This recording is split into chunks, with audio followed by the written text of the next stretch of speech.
না না না রে, এদিকে চলে যাবো, এখন হসপিটাল দিকে যেতে হবে।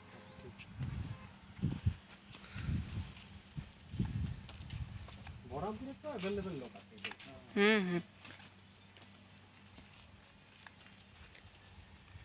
লোকাল মানুষ ছাড়া এখানে জায়গাটা সম্পর্কে জানবে কেন? জানবে নাই না লোকাল লোক ছাড়া ভাবতেই পারবে না যে এরকম রিসোর্ট এখানে। তবে এটাই টপ আছে আমাদের এই মাঠ, এই মাঠটা যতগুলো আছে।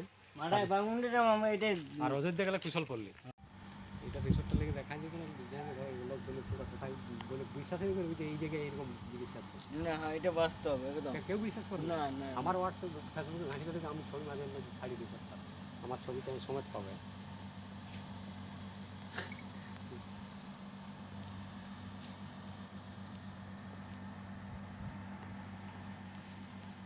তাহলে ঘর থেকে এসেছিল বলরামপুর হসপিটাল এসেছিল বাবারে, আর ওইখান থেকে ঘুরতে। ওইখানে ওই অপুদা আছে তো, আচ্ছা, হ্যাঁ, হ্যাঁ। ওর বউকে নিয়ে এসেছি। আচ্ছা তো অপুদা ওইখানে আছে, তো এখন 3-4 ঘন্টার ওইখানে কাজ আছে আচ্ছা বলেই তাহলে একটু ঘুরে আসি, দিক কাজ ছিল একটু। আচ্ছা।